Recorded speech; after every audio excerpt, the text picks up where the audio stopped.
मैं एक Christian family में ही पैदा हुआ था। पैदाइश के समय मेरी माँ को बहुत दिक्कत हुई थी पैदा करने में।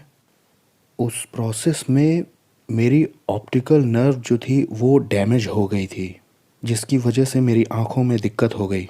टीनेजर होने पर सब कुछ ठीक ही चल रहा था, मैं चर्च जा रहा था, मेरा परिवार बहुत बढ़िया था, मेरे पेरेंट्स बहुत अच्छे थे। मैंने कुछ गलतियाँ भी की थी, जैसे कि 1 हफ़्ते के लिए स्मोकिंग की थी और जैसे चोरी की, उसमें पकड़ा गया तो मैंने दोबारा कभी नहीं की वो।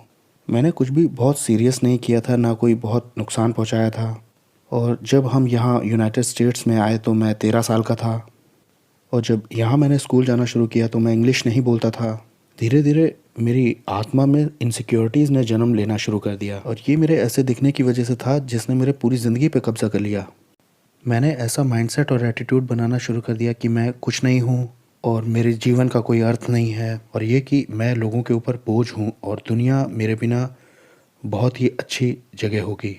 मुझे याद है मैंने कीबोर्ड क्लासेस मिस करना शुरू कर दिया फ्रेशमैन हाई स्कूल में, क्योंकि मुझे बहुत ही एम्बैरेसमेंट महसूस होती थी उस 20 लोगों की क्लास में भी, जब लोगों के सामने जाकर के प्रेजेंटेशन देनी होती थी 1 या 1.5 मिनट में। मुझे बहुत मुश्किल होती थी लोगों से जुड़ने में, बहुत मुश्किल होती थी दोस्त बनाने में, और मुझे बहुत मुश्किल होती थी जब लोग मेरे आसपास होते थे। मैं लोगों के साथ बहुत ऑकवर्ड था। मुझे याद है कि मैं परमेश्वर से दुआ करता था कि वो एक एक्सीडेंट करा दे जिसमें कि मेरी मौत हो जाए। मैं मानता था, मुझे डर लगता था कि अपनी ज़िंदगी लूँ, तो मैं सोचता था परमेश्वर अगर ये कर दें तो ये मेरी गलती नहीं कहलाएगी, ये उसकी गलती होगी। मेरे कुछ एक्सीडेंट तो हुए, लेकिन उनसे मुझे खरोंच भी नहीं लगी। मैं बिल्कुल नहीं जानता था कि परमेश्वर का उद्देश्य है मेरे जीवन से उसकी एक योजना है। इन सब दर्द के बीच में, इन सब तकलीफ़ों के बीच में, ये जो अंदर की तकलीफ़ थी, अकेलापन, निकाला हुआ और रिजेक्टेड, तो मैंने अपनी पहचान ढूंढना शुरू किया चर्च में पार्टिसिपेट करके। और हमारा चर्च बस शुरू ही हुआ था और मैंने वर्शिप टीम में कोशिश की और मुझे वहाँ से निकाल दिया गया। मुझे अच्छे से बोलना नहीं आता था क्योंकि मुझे स्पीच की प्रॉब्लम थी। शायद मेरी आवाज़ की वजह से मैं अपने विचारों को व्यक्त नहीं कर पाता था। मैंने जो भी किया उसमें मुझे स्ट्रगल करना पड़ा, और इससे मुझे यही पक्का हुआ कि मैं एक एक्सीडेंट हूँ, मैं एक गलती हूँ, और ये कि परमेश्वर का मेरी ज़िंदगी से कोई मकसद नहीं, ना मेरी शादी होगी और ना मैं अपनी ज़िंदगी में कुछ बड़ा करूँगा।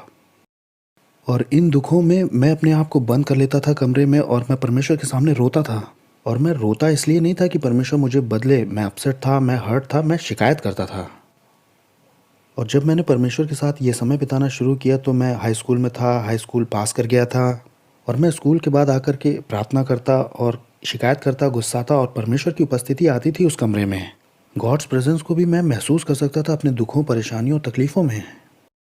और मुझे कुछ ठीक लगने लगा और मैंने इसे प्रतिदिन किया, और मैंने इसे एक लंबे अरसे तक किया। मेरी आँखों की वजह से मुझे माइग्रेन का सिर दर्द भी शुरू हो गया था, और पता चला कि ये ऑप्टिकल नर्व डैमेज की वजह से ही हुआ है। अब उन दुखों और तकलीफ़ों के बीच में ये हेडेक्स भी जुड़ गए थे। और मुझे याद है कि अपने उस शिकायत के समय में और प्रार्थना के समय में मैंने परमेश्वर से एक वादा किया।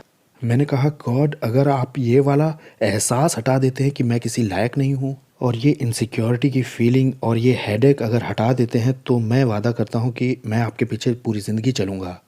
मुझे पता नहीं था कि परमेश्वर ये चुनौती ले लेंगे। और मुझे याद है कि 2 साल बाद मैंने महसूस किया कि मुझे 2 साल से सिर दर्द नहीं हुए, और मेरा आत्मसम्मान बढ़ना शुरू हो गया है, और मैं अपने बारे में अच्छा महसूस करने लग गया हूँ। मेरे लिए नहीं, लेकिन परमेश्वर के लिए जो मेरे अंदर रह रहा है, कि कैसे मैं भी परमेश्वर के स्वरूप में हूँ, मेरा भी उद्देश्य है, मेरा भी अर्थ है, और मुझे लोगों के साथ होना भी ठीक लगने लगा है। और ये जो मेरी सोशल ऑकवर्डनेस थी ये भी जाने लगी है, और मैं पब्लिकली बोलने में भी लोगों से डर नहीं रहा था। और दरअसल जिस वर्शिप टीम से मुझे निकाला गया था उसी का मैं वर्शिप लीडर बन गया।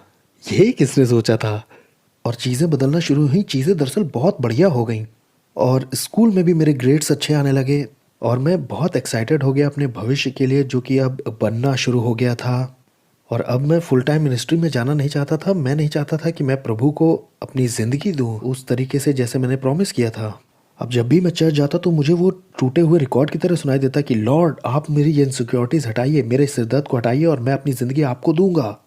और फिर अपने सीनियर हाई स्कूल में मेरे अंदर ये जो द्वंद्व चल रहा था, वो इनसिक्योरिटी वाला नहीं, बल्कि इसलिए कि मैं अपनी ज़िंदगी से क्या करूँगा, ये इतना बढ़ गया कि मैंने हर बुधवार उपवास शुरू किए।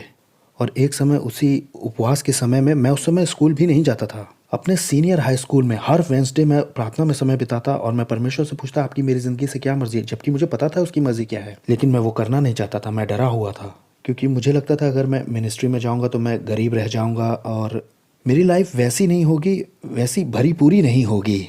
ओह! मैं कितना गलत था।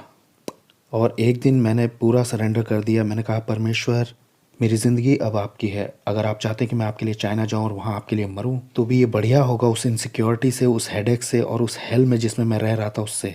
और फिर परमेश्वर ने मेरे दिल को बदलना शुरू किया, मेरी ज़िंदगी को बदलना शुरू किया और मैं मिनिस्ट्री में और ज़्यादा इन्वॉल्व होने लगा और मैं पास्टर बन गया। पहले मैं यूथ पास्टर बना था और परमेश्वर ने हमारी कलीसिया के अलावा भी दूसरी जगह दरवाजे खोलना शुरू किया। और एक विशेष समय में मैं एक खूबसूरत इंसान से मिला जो अब मेरी पत्नी है और हमारी शादी हुए भी समय हो चुका है। और जब मैं मुड़ के पीछे देखता हूँ, मैं देखता हूँ कि परमेश्वर ने न सिर्फ मुझे इनसिक्योरिटीज़ पे जय दी और ना ही सिर्फ उसने मुझे दूसरे चैलेंजेस में मदद की, बल्कि उसने मेरे लिए दरवाजे खोले और मुझे आशीष दी। और आज मैं इनकरेज करना चाहता हूँ उनको जो इसे देख रहा है। हो सकता है आपको भी इनसिक्योरिटीज़ ने घेर रखा हो और हो सकता है आपको लगता हो कि ये जो दुष्ट शक्तियों के गढ़ हैं जो आपको पार देखने नहीं देते कि परमेश्वर कैसे आपका इस्तेमाल करेगा, कि परमेश्वर की तुम्हारे जीवन से कैसे योजना हो सकती है। या हो सकता है आपको लगता हो आप मोटे हैं या आप बदसूरत हैं या आप अपने आप को बिल्कुल बाहर का समझते हैं या आपको लगता है कोई प्यार नहीं करता या आपके पेरेंट्स ने कभी नहीं कहा कि आप स्पेशल हैं। मैं आपको ये कहना चाहता हूँ कि परमेश्वर आपसे प्यार करते हैं। परमेश्वर की योजना है आपके जीवन से और परमेश्वर चाहता है आपका इस्तेमाल करना और परमेश्वर आपको प्रॉस्पर करना चाहता है। वो आपको इस जगह से जहाँ आप हैं निकालना चाहता है और चाहता है कि आपको चमत्कारों की और आशीष की जगह ले जाए। ऐसा ही उसने मेरे साथ किया और वो किसी के साथ भी ऐसा कर सकता है। मेरा नाम व्लादिमीर सैवचुक है। ये मेरी कहानी है।